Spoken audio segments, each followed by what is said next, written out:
Je ne suis pas sans abri. J'ai une maison. Je ne la possède juste pas. Mais elle est à moi et je travaille pour la garder. Chaque ville a sa juste part de bâtiments abandonnés à squatter, mais d'habitude, on doit faire face soit à la police, soit à des voisins merdiques. Le gratte-ciel d'Andal n'a ni l'un ni l'autre. La police se tient à l'écart, les locaux aussi. En tant qu'étranger de passage, je suis tombé sur l'endroit lors de ma première nuit en ville et j'ai trouvé un peu étrange qu'une tour de 28 étages ait été laissée à l'abandon. Chaque fenêtre était noire. Chaque lumière dans la cour était brisée. Pas de voiture sur le parking. Pas de guérite pour un garde. Pas même de barbelé sur la clôture. À peine un demi-mile d'une aire de jeu remplie d'adolescents ivres et criards, mais aucun d'entre eux ne s'est aventuré en direction d'Andal. Pas de feu ni de musique ni de bouteilles qui volent dans l'air. C'était silencieux. À l'intérieur, j'ai trouvé que le hall avait été dévasté. Les doubles portes étaient arrachées et laissées ainsi depuis ce qui semblait être des années.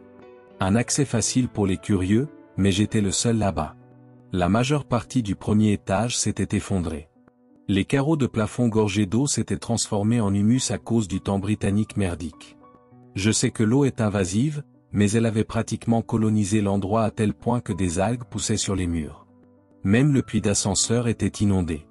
Mon propre reflet me regardait alors que je regardais à travers l'eau saumâtre et que j'apercevais l'ancienne cabine rouillée à quelques pieds en dessous. Je n'ai pas pu m'empêcher de penser à me tenir dessus, de l'eau jusqu'à la taille, et de me baisser pour ouvrir la trappe d'urgence. Il était tout naturel de se demander ce qu'il y avait en dessous. Une petite boîte métallique trempant dans de l'eau d'un noir absolu pendant des années et des années. J'ai pensé à appuyer sur le bouton, à l'appeler et à voir l'ascenseur monter malgré toute logique. Une image à laquelle je pense encore de temps en temps. Pendant ce temps, le puits vide planait au-dessus, les câbles sifflant dans le vent. J'ai appris à ne pas m'y attarder. Si vous levez les yeux, vous verrez parfois quelque chose se baisser, tirant sa tête à travers les portes avant que vous ne puissiez bien le voir. Il trouve ça drôlement amusant, il essaie même d'en faire un jeu, comme le coucou. Jouez trop, cependant, et il commence à apparaître ailleurs. Toute porte ouverte devient une invitation. Cela a fait fuir plus d'une personne en pleine nuit, mais c'est une mauvaise nouvelle pour elle. Cette chose est plus que libre de quitter cet endroit si cela fait partie d'un jeu. Une ville qui évite l'endroit. Si vous parlez d'Andal, la plupart des gens se contentent de hausser les épaules ou de rire. Les enfants en parleront de la même manière qu'ils parlent de n'importe quelle maison hantée. La différence est que personne ne défie personne d'y monter. Personne ne l'utilise pour se saouler ou se défoncer. Personne ne se faufile dans le sous-sol pour avoir un petit rapport sexuel risqué. Personne n'y cache ses stocks. Il a toutes les caractéristiques de votre légende urbaine classique, sauf que les gens restent vraiment à l'écart. Ils riront, plaisanteront et raconteront des histoires effrayantes, mais ils traitent le sol sur lequel ils se trouvent comme s'il abritait une fuite radioactive. Et le conseil, je suis surpris qu'il ne l'ait pas démoli, mais c'est lui, parmi tous les habitants de la ville, qui a le plus à perdre en parlant. Ils l'ont construit au milieu des années 50 comme logement social. Seulement, beaucoup de jeunes mères qui s'y sont installées ont vu la santé de leurs enfants se détériorer. Cela a commencé avec les nouveau-nés. Des bébés qui ne se réveillaient pas après une nuit de sommeil paisible. Le genre de décès qui était considéré comme de la négligence ou des abus, des adolescentes hurlantes emmenées en prison sur la parole de médecins qui s'en fichaient complètement. C'est toujours de la faute de la mère aux yeux de certaines personnes, et ces filles n'avaient personne pour les défendre. 2 la première année, 4 la suivante, et cela a continué pour chaque année jusqu'à sa fermeture. Ce n'est qu'en 1982 que quelqu'un a retracé la source des décès jusqu'à un stockage d'eau contaminée sur le toit. Des métaux toxiques s'infiltraient dans l'approvisionnement. Pas assez pour tuer un adulte, mais une mauvaise nouvelle pour quiconque ayant un système immunitaire faible. 38 femmes avaient été emprisonnées à ce moment-là. 23 autres s'étaient tuées avant de pouvoir être condamnées. Et ce ne sont que celles qui ont été répertoriées. Tous les décès ne provenaient pas de l'eau. Andal a une façon d'être mauvaise pour la santé de n'importe quel enfant, peu importe les circonstances. Plus d'un bambin est mort de faim pendant que ses parents pourrissaient dans la baignoire à cause d'une surdose. Encore plus ont été perdus lorsqu'ils ont trouvé le stock de leurs parents, de petits corps ravagés par des convulsions atroces alors que leur mère paniquée criait à l'aide. L'un d'eux est tombé dans le puits d'ascenseur parce que les portes se sont ouvertes comme si la cabine était juste là. Et ce sont ceux qui ont été trouvés. Beaucoup d'autres ont disparu, considérés comme des fugueurs. En fin de compte, la réputation d'Andal en tant qu'endroit maudit est devenue si mauvaise que la seule issue était de tout fermer. Le barricader. L'effacer des registres. Faire comme si cela n'était jamais arrivé et simplement oublier. Une malédiction qui persiste. Mais Andal a continué de tuer même après que les portes aient été officiellement fermées. Si quoi que ce soit, c'est devenu encore plus dégoûtant. J'ai parlé à un policier qui m'a dit qu'il avait trouvé un gars mort de septicémie au 6e étage quelques années après la fermeture de l'endroit. Personne ne pouvait putain y croire. Il pense que ce gars s'est griffé avec un clou et a attrapé la gangrène comme si c'était les années 1800. Il n'est jamais allé à l'hôpital. Il est juste resté là et est mort lentement et douloureusement alors que l'infection se propageait, mais pas avant d'avoir pris tous les meubles de la pièce et de les avoir poussés contre la porte. C'est assez étrange en soi, mais c'est le drapeau qu'il avait fait avec ses propres vêtements qui a effrayé tout le monde. Il avait griffonné « Aide » dessus, comme s'il voulait attirer l'attention de quelqu'un en bas même si la serrure était de son côté. Il aurait pu partir quand il le voulait. Le policier à qui j'ai parlé a dit qu'il était là quand ils ont enfoncé la porte. Il se souvient encore du regard dans les yeux du mort. Il fixait la porte 2 jours après son décès, les poings serrés, agrippant une couverture qui sentait le doigt amer à cause de toute cette infection. Il y en a eu d'autres aussi. Beaucoup de gens qui tombaient, beaucoup d'entre eux sans bonne raison. C'est devenu si grave qu'ils ont muré la porte du toit, mais au moment où je suis arrivé, quelqu'un avait tout dégagé avec une masse. Je ne traîne toujours pas là-haut. Pas après y être monté pour la première fois et avoir vu des doigts pâles s'agripper au rebord, comme si quelqu'un était suspendu et s'accrochait pour sa vie. Je pense que beaucoup de gens voient quelque chose comme ça et pensent qu'une personne a besoin de leur aide. Ils se précipitent pour donner un coup de main. Mais quand je l'ai vu, quelque chose à propos de ses ongles crasseux a déclenché des signaux d'alarme dans ma tête. Les doigts avaient l'air tout à fait faux. Alors j'ai enlevé mon manteau et j'ai utilisé un manche à balai pour le rapprocher du rebord. Bien sûr, ses mains laides ont attrapé le manteau et me l'ont arraché des mains, l'envoyant s'écraser sur le parking en bas. J'ai pensé à regarder de plus près de temps en temps, mais j'ai un truc avec les hauteurs et je n'ai jamais pu me résoudre à enquêter davantage. Le gardien d'Andal. On pourrait penser que je partirais, mais c'est ma maison. Je la possède autant qu'elle me possède. Les gens m'appellent même le gardien, maintenant, comme s'ils avaient oublié que je n'étais pas toujours ici. La police me traite de la même manière, vous pouvez le croire? Tout rapport d'effraction, et ils m'appellent sur mon numéro pour que j'aille jeter un coup d'œil, comme si j'étais une sorte de fonctionnaire. Le seul autre gars qui était ici aussi longtemps que moi était le philosophe. Je ne connais pas son nom, je l'appelle juste comme ça à cause des livres qu'il a laissés derrière lui. Il est venu ici à l'époque où le bloc n'était encore qu'un endroit où vivre, et il est resté quelques années après sa fermeture. Beaucoup de carnets dans son appartement. Des milliers de pages parlant de sacrifices d'enfants faits à des dieux qui n'aiment pas être nommés, ainsi que des photos de choses étranges figées dans la glace et des photos médicales qui semblent fausses. Au début, j'ai pensé qu'il était venu documenter la malédiction. Il a des dizaines de livres qui enregistrent simplement toutes les choses étranges qu'il a vues, comme des oiseaux avec trop d'ailes ou du lait qui se transformait en sang caillé dans la bouteille. Mais après avoir examiné tout ce qu'il possédait, j'ai trouvé des lettres à une femme qui était morte en couche. Il a gardé son certificat de décès tout au fond d'une vieille boîte remplie des lettres qu'il continuait de lui écrire longtemps après la date. Une autre boîte, juste à côté, contenait les lettres qu'elle lui avait écrites en retour. Des choses horribles gribouillées sur des morceaux de papier aléatoires, de la merde et du sang comme encre. Il les a datées lui-même et a parfois écrit des notes sur la façon dont elles lui sont parvenues. Livré par un rat qui a été cannibalisé devant moi. Tiré par mon dentiste d'une carie dans ma bouche. Écrit dans la toile d'une araignée à 13 pattes. Quoi qu'il en soit, il révèle la vraie raison pour laquelle il a déménagé à Andal dans l'une des lettres. Il y est dit qu'Andal était la clé pour l'aider, qu'il était à quelques semaines de trouver comment ouvrir la porte. Il a dit à sa femme qu'il la ramènerait. Lui a dit qu'il savait comment faire. Je n'ai jamais su où il est allé ensuite ni ce qui lui est arrivé, mais son appartement était verrouillé quand je l'ai trouvé et il serait probablement resté ainsi si la clé n'était pas apparue dans ma poche intérieure le premier matin. Maintenant, je vis dans son ancien appartement. C'est sur là-dedans. Il a écrit des choses sur le mur qui maintiennent tout en ordre. Des symboles que je ne comprends pas mais qui sont faciles à tracer, alors c'est ce que je fais.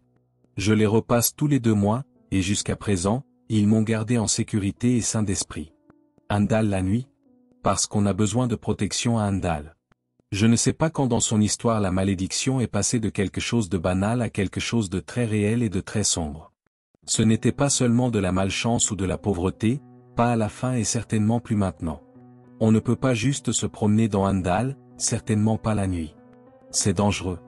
D'une part, cela attire une rotation constante de personnes profondément malades qui sont susceptibles d'attaquer à vue, si vous avez de la chance. Ils finissent généralement morts dans les couloirs le matin venu, bien que parfois ce ne soit que des morceaux d'œufs que je trouve. Des morceaux de peau flottant sur l'eau saumâtre qui inondent l'escalier du sous-sol, ou des ongles ensanglantés incrustés dans le plâtre du plafond. Le plus bizarre était une seule dent dans une ampoule, de la gencive ensanglantée encore attachée à la racine, le verre tout autour d'elle étant intact d'une manière ou d'une autre. Beaucoup d'entre eux viennent ici pour des affaires, quelque chose qui ressemble un peu à celle du philosophe. Des rituels. Des pactes. Des choses comme ça. Ce n'est pas une bonne idée de les interrompre, ou de leur donner le moindre indice que vous pourriez être un problème. Chaque nuit, je verrouille ma porte et j'attends que les affaires d'Andal se terminent, et le matin venu, je fais un tour, étage par étage, et je nettoie ce qui reste des étranges pèlerins du gratte-ciel. La plupart des rituels ne me semblent pas réels. En fait, je pense que beaucoup de gens qui viennent ici finissent juste comme victimes de quelque chose ou de quelqu'un d'autre. Il y a beaucoup de raisons de rester en dehors d'Andal la nuit, et la plupart de ces visiteurs me semblent un peu naïfs. La plupart de ce que je vois semble avoir été volé à un mauvais album de death metal. J'ai une fois trouvé un livre intitulé Satanisme et sorcellerie au XXIe siècle. Il est difficile d'imaginer que les rouages secrets de l'univers puissent être trouvés dans quelque chose avec un numéro ISBN et 3000 critiques sur Amazon. Bien sûr, toutes les tentatives d'exploitation de l'énergie d'Andal ne sont pas aussi stéréotypées. J'ai eu un gars qui est venu à ma porte et m'a payé $3000 en espèces juste pour que je lui montre le coin le plus sombre du bâtiment. Je n'étais pas sûr de ce qu'il voulait dire au début. Je pensais qu'il parlait de lumière et d'ombre. En quelque sorte, a-t-il répondu quand je lui ai expliqué cela. L'obscurité comme celle-là peut en faire partie. Mais je cherche un coin, il doit être à angle droit ou plus aigu. Idéalement, plus aigu. Vous comprenez ce terme, n'est-ce pas? Il avait l'air arrogant, et cette dernière phrase l'a confirmé. Un bel homme d'une vingtaine d'années, en costume chic. Il ressemblait au stéréotype du banquier. Il agissait comme tel aussi. Il y a plein d'endroits comme ça, ai-je dit? Beaucoup de pièces bizarres à Andal. Les gens essaient de tirer le meilleur parti de l'espace limité. Parfois, les murs se rejoignent à des angles serrés, bien sûr. Mais je ne sais pas ce que vous voulez dire par sombre. Il y a le sous-sol. Il est inondé. Je ne vois pas d'endroit plus sombre que ça. Il s'est mordu la lèvre et a hésité pendant une seconde ou deux, comme s'il y réfléchissait réellement. Pas une mauvaise suggestion en fait, mais non, trop difficile à atteindre. Et je ne veux pas dire sombre juste dans le sens de l'absence de lumière. Je veux dire sombre comme sous le lit. Sombre comme cette unique écaille dans un mur qui mène à un espace creux entre les briques. En tant qu'enfant, on ne peut s'empêcher de se demander ce qui y vit. Un endroit qui se sent juste inexplicablement, comme s'il n'avait pas autant l'attention de Dieu que partout ailleurs. J'ai réfléchi à cela pendant une seconde. Ces mots étaient vagues, mais bon sang, je savais ce qu'ils voulaient dire. Un coin, ai-je demandé. Il doit être un coin aigu? Il a hoché la tête. Je pense que je connais l'endroit, ai-je dit et il a souri comme un vrai cinglé. Je l'ai emmené dans un appartement au 8e étage. Il était délabré comme partout ailleurs, mais il restait encore assez de ces vieux meubles. On peut ouvrir des tiroirs au hasard et y voir encore les couverts que les gens utilisaient autrefois. Il y a même un vieux téléviseur analogique sur un vieux support. On peut se percher sur ce qui reste du canapé et regarder ce téléviseur et avoir l'impression d'avoir connu les gens qui y vivaient autrefois. Passer son pouce sur les cadrans du grille-pain, la poignée du réfrigérateur ou le plastique jaunissant d'un interrupteur, et ressentir une perte douloureuse qui vous envahit de nulle part. Si vous levez les yeux, vous verrez que le luminaire a été arraché du plafond, comme si quelqu'un avait essayé de se balancer dessus. Ce n'était pas un grand endroit, au fait. 3 pièces. Une chambre avec un lit double tout en désordre. Un salon-cuisine. Et une toute petite pièce de rechange qui aurait autrefois pu servir de rangement, ou peut-être pour une machine à laver, si vous étiez célibataire et sans enfant. Un coin d'espace, un triangle sculpté dans ce qui restait de la pièce lorsque d'autres murs plus importants avaient été construits. Ce canapé que j'ai mentionné, le téléviseur, ils étaient tous placés de manière à ce que celui qui était assis puisse toujours garder un œil sur cette pièce et son contenu. Vous voyez, ils y avaient mis un berceau, et il est toujours là, des mouches bleues tournant au-dessus. On ne peut pas voir à l'intérieur du berceau, pas à moins d'entrer et de retirer les couvertures, mais cela fait des décennies, et personne n'y est encore parvenu. C'est sombre derrière ces vieilles couvertures, une ombre lourde qui dissuade de regarder de plus près, comme s'il y avait quelque chose là-dedans que personne n'a besoin de voir et qui a passé beaucoup de temps assis là à manger le peu de lumière qu'il y avait. Même avec une fenêtre dans cette pièce, la lumière du jour ne filtre pas vraiment. Parfait, a dit l'homme d'affaires quand il l'a vu. Il a regardé autour de l'appartement en détaillant un élément à la fois, sa tête s'arrêtant un instant et un sourire se dessinant sur son visage alors qu'il posait les yeux sur le luminaire cassé. Et le berceau, la vue de celui-ci, les mouches qui tournaient encore au-dessus des couvertures délavées de Winnie l'ourson, cela lui a coupé le souffle. « Oh, oui, c'est bien, m'a-t-il dit. Sombre comme sous le lit. Vous avez gagné cet argent. J'aurais pu avoir une douzaine d'hommes pour balayer cet endroit, et ils n'auraient pas compris le concept aussi bien que vous. » Merci, ai-je répondu, même si ce n'était pas vraiment ce que je ressentais. Un homme à la recherche d'un au-delà. L'homme s'est assis tranquillement et a commencé à déballer sa sacoche en cuir. Pas de pentagramme à trouver, bien qu'il ait sorti cette bougie d'apparence étrange. Il m'a surpris en train de les regarder et a souri. « Faites maison, a-t-il dit.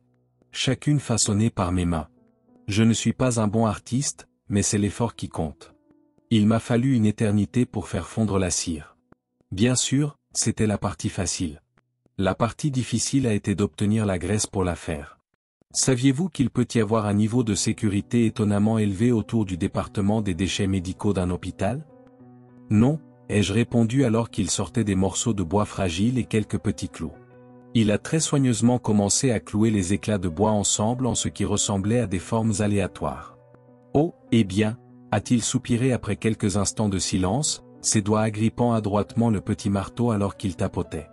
Il avait déjà assemblé au moins 6 des étranges petits polygones en bois, et à chaque nouveau, je ressentais une étrange sensation. « Aimeriez-vous rester et regarder » a-t-il demandé. « Absolument pas, ai-je répondu. » Il a arrêté de tapoter et a souri une fois de plus. « Oh, vous êtes intelligent » a-t-il dit. « C'est la bonne réponse, au fait. Et si je dois la respecter, je devrais vous informer que c'est le moment le plus sûr de partir. » Je me suis dirigé vers la sortie juste au moment où il a allumé les premières bougies, mais pas avant d'avoir regardé vers le berceau une dernière fois. J'ai été surpris de voir une noirceur creuse qui s'étendait au-delà de l'embrasure de la porte, comme si un rideau avait été drapé dessus, sauf qu'il y avait une profondeur qui attirait le regard. L'homme d'affaires n'y a pas prêté attention, mais après quelques secondes de plus, il m'a finalement regardé avec attente. « Puis-je demander ce que vous voulez ?» ai-je dit. « Tous ceux qui viennent ici, je n'ai pas l'impression que ça se passe bien pour eux. Je cherche un nouveau genre d'au-delà, a-t-il répondu. En avez-vous besoin d'un? Nous en avons tous besoin, a-t-il dit avec un ricanement ironique. Mais seuls ceux d'entre nous qui sont prêts à prendre quelques risques obtiendront une meilleure affaire. Tous les autres? Il a grimacé. Ça vaut la peine. Mais regardez à qui je parle. Il a regardé l'obscurité qui enveloppait l'embrasure de la porte. Des formes pouvaient être vues flotter. Vous devriez partir maintenant, a-t-il dit. J'ai tiré la porte, remarquant que le soleil se couchait rapidement, j'ai couru vers mon appartement où je savais que les murs me garderaient en sécurité. Quand je suis revenu le lendemain, la sacoche de l'homme était toujours là où je l'avais vue pour la dernière fois, posée contre un bras du canapé. Les bougies avaient brûlé jusqu'au bout des mèches et laissaient une odeur persistante qui est toujours là toutes ces années plus tard.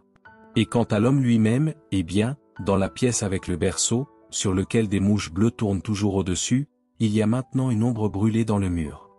Elle est floue et diffuse, mais vaguement reconnaissable comme un homme à genoux, la tête pressée contre le sol dans un geste de supplication. Je sais qu'elle bouge occasionnellement, qu'elle tourne la tête et me regarde, à quel point mes tempes battent, mes oreilles se bouchent, et une obscurité commence à empiéter sur les bords de ma vision. Je n'avais jamais vraiment considéré cet appartement comme Disneyland auparavant, mais maintenant je l'évite comme la peste. Un scientifique dérangé. Cependant, ça pourrait être pire. Tous les rituels ne se terminent pas aussi proprement et parfois j'ai dû intervenir personnellement, quelque chose que je déteste amèrement. Si les gens veulent aller fouiner dans les dessous de l'univers, c'est leur affaire.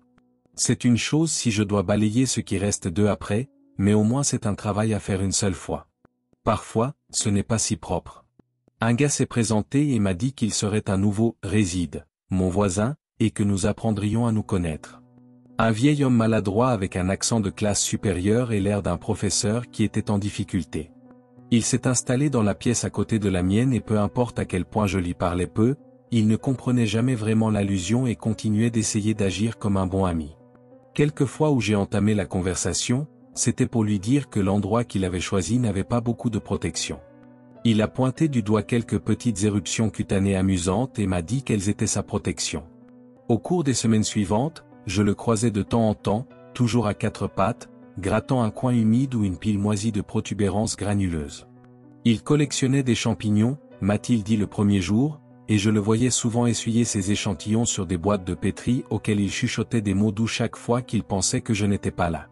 Je ne pense pas qu'il était sain d'esprit, mais il n'était probablement pas complètement fou parce qu'il a vécu assez longtemps pour avoir une idée d'Andal et ne sortir que le jour. Pendant ce temps, son appartement s'est rempli d'une collection croissante de terrariums jacassants et de bocaux à cornichons, leurs spécimens cachés par des fluides troubles. Partout, il a planté et cultivé d'étranges champignons et moisissures. Il les a encouragés à absorber l'obscurité d'Andal et les a mis à pousser dans les conditions favorables qu'il avait cultivées. Vers la fin, son salon avait des champignons qui poussaient sur les murs. Le plâtre s'effritait sous des armées microbiennes jusqu'à ce qu'il ne reste que du béton et des fers d'armature, et même alors, la moisissure continuait de pousser et de prospérer. Quelquefois, j'ai jeté un coup d'œil à l'intérieur et les trouvais en train de donner de la viande aux pousses frisées qui explosaient des vieux meubles. Pendant ce temps, les symboles sur notre mur commun devenaient souvent chauds, et je me suis retrouvé à devoir les remplacer presque tous les jours pendant qu'il bricolait de l'autre côté. Je lui ai demandé une ou deux fois de se calmer. « C'est un travail important », a-t-il grogné, une obscurité invisible s'infiltrant dans sa voix. Je ne suis pas un drogué ni qui essaie d'invoquer le Baphomet. Je ne cherche pas à me défoncer. C'est de la science. Du progrès. C'est ce à quoi je travaille. Ouais, eh bien, ton progrès essaie de se frayer un chemin dans mon appartement. Peux-tu lui demander d'arrêter?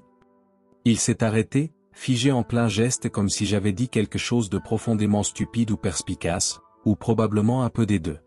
Il a regardé les éruptions cutanées sur ses bras qui avaient, à ce moment-là, commencé à faire pousser certaines de leurs propres fruits étranges. Quand il a finalement parlé à nouveau, c'était sournois, comme un vieil homme débauché qui fait des propositions à une infirmière. Ces champignons, a-t-il dit. Ils avaient des échantillons d'eux à l'université pendant 30 ans. Vous imaginez? Ils n'ont même jamais réalisé ce qu'ils avaient jusqu'à ce que je le trouve et que je libère son potentiel. Maintenant, j'ai enfin trouvé la source et je peux faire des choses que personne d'autre ne pensait possible. Pendant tout ce temps, ma thèse a dépendu de l'idée que le champignon a une capacité de traitement de l'information bien au-delà de tout ce que nous avons considéré auparavant. Et votre idée est une bonne, vous savez? Lui demander pourrait être une option? Il s'est éloigné sans un mot de plus, et pendant les jours suivants, il a parcouru le bâtiment comme une petite abeille ouvrière furieuse au printemps. Fouinant et sondant, tendant piège après piège et les nettoyant vigoureusement de tous les rats ou souris qu'il attrapait. Lorsque je faisais mes tours du matin, je le trouvais en train de planer au-dessus des dernières victimes d'Andal, grattant ce qui restait d'elles dans des sacs transparents pour ses propres besoins. « Ne faites pas attention à moi, marmonnait-il. C'est sans valeur pour vous, mais ces pauvres âmes pourraient m'aider à accomplir de grandes choses. » Cela a persisté pendant un autre mois. Il ne grattait plus la moisissure ou les champignons des vieux appartements. Il ne s'intéressait plus qu'à la viande, et à la fin, je peux dire avec assurance que je n'ai jamais rien senti de pire que l'odeur piquante et moisie qui s'échappait de sous sa porte verrouillée. C'est devenu si grave que j'ai commencé à me demander si je ne devrais pas demander l'aide de la police et le faire enlever quand, finalement, il a simplement disparu des couloirs d'Andal. Un matin, il était là, me chassant de manière agaçante alors qu'il abaissait des bocaux dans le sous-sol inondé, et puis le lendemain, il était parti, et les couloirs d'Andal étaient à nouveau silencieux. Mais cela ne signifiait pas qu'il avait déménagé. Loin de là, en fait. Il a fallu 2 jours avant que je ne me décide à simplement enfoncer sa porte.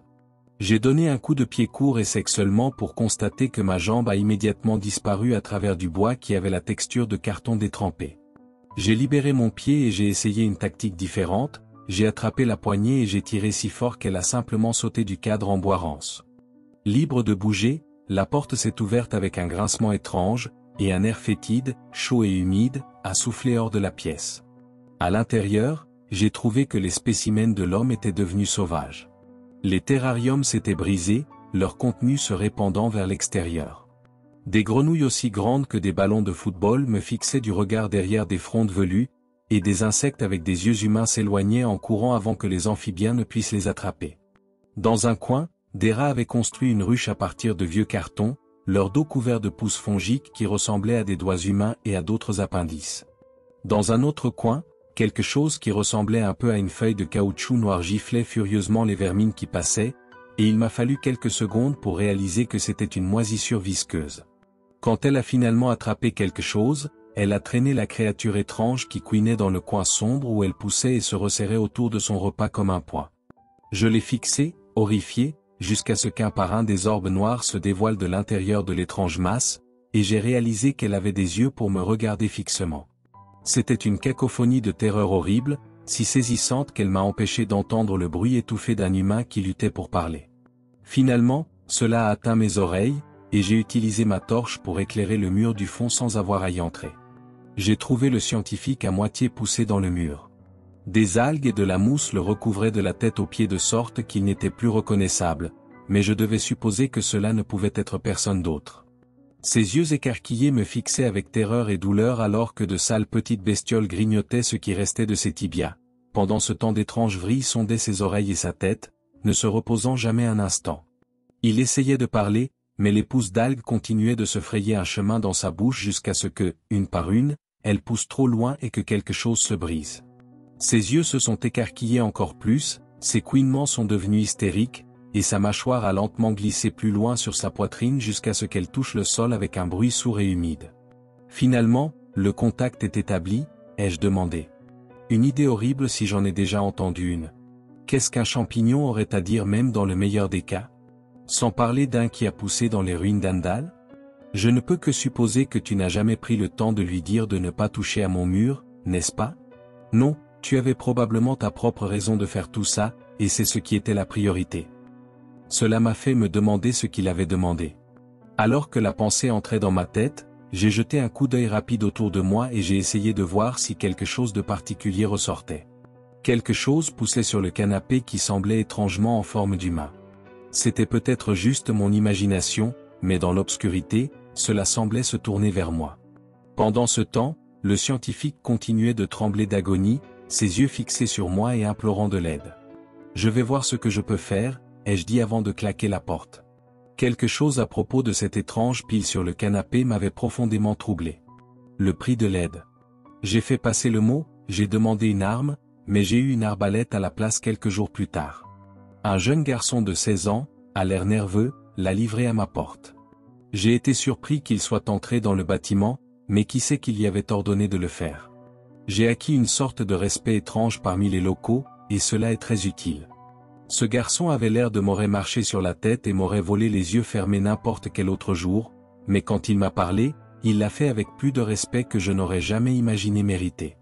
Je l'ai remercié, j'ai pris l'arbalète, j'ai passé un après-midi à m'entraîner avec, puis je l'ai utilisé pour tuer le scientifique le lendemain matin. Il a fallu quelques coups, mais à la fin, un a heurté son front et a mis fin à ses gémissements. Je n'ai rien vu sur le canapé cette fois, du moins rien en forme d'humain, ce dont j'étais reconnaissant. Après cela, ce fut un simple cas d'appeler la police et de commencer une longue chaîne d'événements qui s'est terminée avec une demi-douzaine d'hommes en combinaison de protection vaporisant la pièce avec des produits chimiques nocifs. Pendant un moment, j'avais eu peur qu'ils ne trouvent un cadavre et posent des questions, mais au moment où quelqu'un est entré dans la pièce, il ne restait plus rien du scientifique, sauf une tache sur le sol. Je n'ai jamais vraiment compris ce qu'il cherchait exactement, bien qu'il ne soit pas rare que ma tournée du matin révèle un corps, ou une partie, recouvert de pousses fongiques. Et j'ai eu l'occasion d'apercevoir occasionnellement une personne étrange qui se glisse dans les eaux d'inondation du puits d'ascenseur. Bien sûr, je pourrais juste faire des liens qui ne sont pas vraiment là. Toutes sortes de choses vivent dans cette eau. Tout le niveau est inondé, et si quelque chose était là-bas, il aurait le champ libre sur un espace assez grand. L'océan primordial. C'est un monde étrange là-bas. Je devrais le savoir à cause d'un visiteur qui m'a donné un très mauvais moment. Je l'appellerai le pêcheur puisqu'il est venu à Andal à cause du sous-sol inondé. Il a vu une photo qui circule depuis un certain temps, si vous savez où chercher. Dieu seul sait qui l'a prise et comment, mais elle montre l'escalier inondé menant au sous-sol et sous la surface saumâtre, il y a une main qui est complètement disproportionnée. Les doigts écartés avec une symétrie parfaite comme une étoile de mer, elle s'étend des profondeurs et repose doucement sur la 3e marche sous l'eau. Quand je l'ai rencontré pour la première fois, il était assis joyeusement avec ses pieds au-dessus du bord du puits inondé, de l'eau jusqu'aux genoux, avec une canne à pêche et une ligne installée à côté de lui. Ce fut une surprise au début, de le voir là avec un petit chapeau de pêche à la mouche. Un homme potelé mais d'apparence saine dans la quarantaine avec un sandwich à l'œuf et à la mayonnaise dans une main et un téléphone jouant à Candy Crush dans l'autre. Je l'ai interpellé alors que je m'approchais parce que, d'après mon expérience, surprendre quelqu'un à Handal est mauvais pour la santé, peu importe à quel point le visiteur semble sain d'esprit. Il a levé les yeux quand j'ai attiré son attention et a souri amicalement. « Bonjour », a-t-il salué avec son sandwich. « Vous êtes le gardien ?»« Oui, c'est moi », ai-je répondu. « Et vous ?»« Juste un touriste », a-t-il souri. « Vous voulez vous joindre à moi ?» Le soleil venait de se lever il y a quelques instants. « Vous n'étiez pas ici quand il faisait sombre, n'est-ce pas ?» ai-je demandé avec plus qu'un peu de suspicion. « Oh non, vous venez juste de me surprendre, je suis ici depuis à peine 10 minutes avant que vous n'arriviez. On m'a dit que vous seriez prêt à aider en échange d'une petite somme. »« Quel genre d'aide ?» ai-je demandé. « Oh, juste donnez-moi un coup de coude si l'une des lignes commence à bouger, » a-t-il dit en pointant une canne qu'il avait installée à côté des escaliers du sous-sol. La porte était ouverte et la ligne descendait dans l'obscurité en dessous, l'eau clapotant doucement juste hors de vue.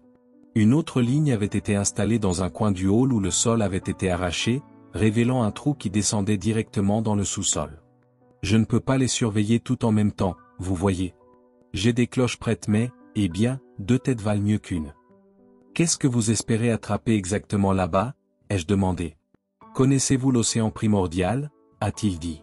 Les eaux abyssales que Dieu a divisées en lumière et en obscurité, tout ça? Ce n'est pas un lieu physique, en soi, mais il se connecte à certaines étendues d'eau en fonction du temps et du lieu. La dernière manifestation enregistrée était dans un verre de vieux whisky sous un bar oublié à Mexico. Un pauvre type l'a renversé et ne l'a pas remarqué avant le lendemain, quand la moitié du bar était soudainement sous l'eau. Cela a été rapidement rectifié, mais certaines des choses qui nageaient dans cette eau étaient quelque chose d'autre, et tout cela du fond d'un verre pas plus large que mon poignet. Imaginez ce que nous pouvons faire avec ça? A-t-il dit en faisant un geste vers l'eau à ses pieds. Vous pensez qu'il pourrait y avoir des poissons vivants là-bas, ai-je demandé. Au moins, a-t-il répondu. Je serai prêt à payer pour toute information fiable, bien sûr. Avez-vous une idée de ce qui pourrait être là-bas? Pas vraiment, ai-je haussé les épaules. Mais je suppose qu'il veut qu'on le laisse tranquille. Vous pourriez avoir raison, a-t-il dit en regardant ses autres cannes. Je n'ai pas exactement mis un vieil appât, vous savez? Il a tendu la main dans sa poche et a sorti une étrange touffe de fourrure et d'ivoire, la tenant pour que je la regarde en plissant les yeux. Une dent d'un homme qui s'est noyé dans la mer. Un drone l'a collectée sur une épave près de la côte norvégienne. La fourrure est en fait de l'algue rouge qui a été trouvée en train de pousser sur ses os. J'en ai plein et, eh bien, d'autres choses qui pourraient plaire à ceux qui se trouvent de l'autre côté. Mes recherches ont été approfondies et coûteuses. Allez, asseyez-vous. Un prix fixe, 1000, asseyez-vous juste ici jusqu'à ce que le soleil commence à se coucher. Je n'ai qu'à m'asseoir, ai-je demandé. Et me faire savoir si vous entendez ou voyez quelque chose. J'ai gémi et me suis assis à côté de lui, pliant mes jambes au lieu de les laisser pendre dans l'eau en dessous. Malgré ma réticence, nous sommes restés ainsi pendant plusieurs heures. Il avait apporté beaucoup de nourriture, de bonnes choses faites maison, ainsi que beaucoup de bière froide. Nous nous sommes assis là et avons très peu parlé, mais nous avons mangé et bu énormément. Ce n'est pas le genre de choses que je fais normalement, mais j'étais payé pour être là, et je n'avais vraiment rien d'autre à faire. Ce fut, dans l'ensemble, un après-midi très agréable. Jusqu'à ce que je m'endorme. Pris au piège la nuit. Quand je me suis réveillé, c'était avec un terrible halètement. Ma poitrine était serrée comme si quelque chose s'était assis dessus, et à en juger par les rires et les bruits de pas que j'entendais s'enfuir dans l'obscurité, ce n'était peut-être pas qu'une sensation. La panique s'installait déjà alors que mes yeux s'agitaient vers les portes ouvertes et voyaient que la lune était sortie et ce depuis des heures. J'ai tâtonné pour ma torche et en l'allumant, j'ai vu qu'il n'y avait aucun signe du pêcheur. Toutes ses affaires avaient été laissées derrière, mais tout ce qui restait de lui était son chapeau qui flottait toujours sur l'eau. Même pendant que je regardais, une forme lisse et luisante s'est enroulée sous l'eau et l'accueillit de la surface. J'ai reculé et me suis éloigné aussi vite que j'ai pu. C'était mauvais, je savais au plus profond de mon cœur que je n'avais jamais été aussi en danger qu'à ce moment-là. Les portes ouvertes qui menaient à l'extérieur étaient tentantes, mais juste à côté se trouvaient les escaliers qui menaient vers le bas et je jurais que je pouvais entendre quelque chose s'approcher. Je ne pouvais m'empêcher de me représenter l'homme fongique que j'avais vu dans l'appartement du scientifique. Mais encore une fois, ce sous-sol était immense et qui sait ce qui s'y trouvait. J'ai décidé de prendre les escaliers. Tout ce temps, j'avais le cœur dans la poitrine. Je n'avais jamais été pris en dehors de ma chambre la nuit, pas depuis ma première nuit où j'avais dormi dans le hall avec mon manteau sur moi. On n'a pas de chance deux fois, pas avec Andal, alors je savais que je devais être prudent. Je devais être silencieux. Mon seul espoir était de passer inaperçu. J'ai opté pour la discrétion, grimpant chaque étage en parfait silence, me cachant dans des endroits bien connus au moindre bruit de pas, humain ou autre. Andal s'anime la nuit.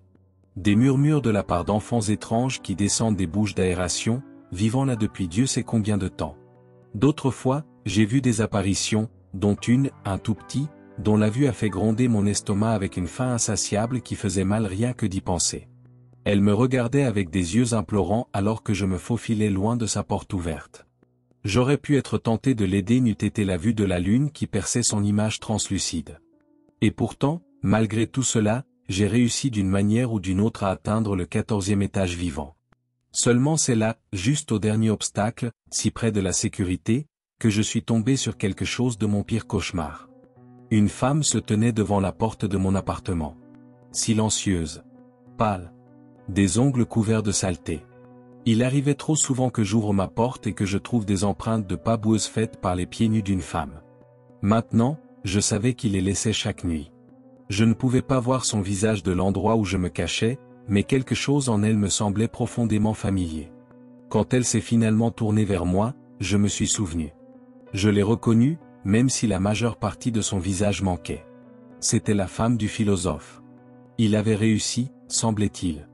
Mais je ne pouvais pas imaginer à quel prix horrible, car la femme qui me regardait avait de toute évidence passé quelques années dans la tombe.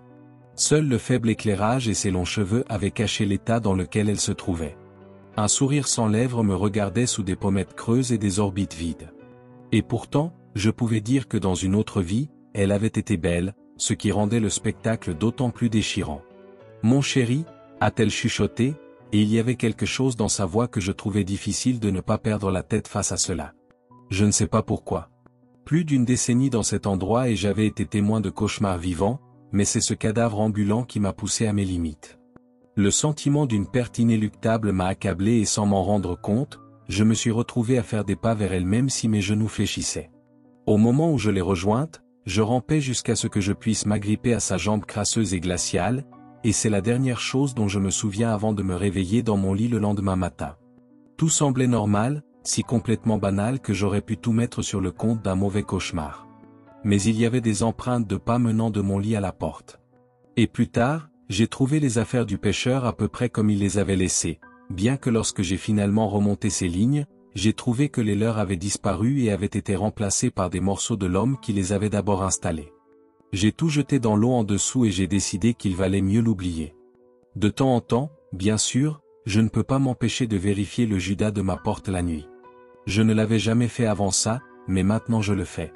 Je la vois à chaque fois. Elle a l'air triste. Ça me fait mal de penser à elle dehors. Cela devrait être terrifiant, mais c'est plus comme si quelqu'un m'avait arraché l'estomac et le cœur et avait laissé toutes mes entrailles tomber par le bas. Avide. Chaque fois que je la vois, je me demande ce qu'il a fait exactement pour la ramener. Il ne laisse qu'un seul indice.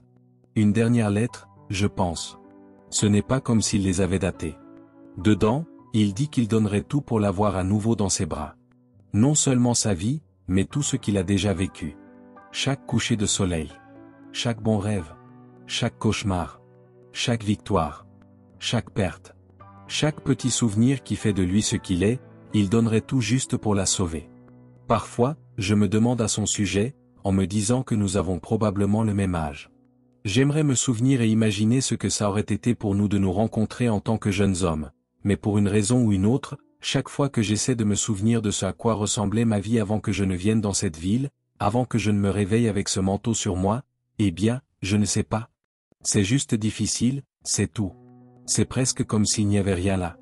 Comme si quelque chose avait pénétré et avait emporté toutes ces années. Je suppose que c'est une de ces choses sur lesquelles je ferais mieux de ne pas m'attarder.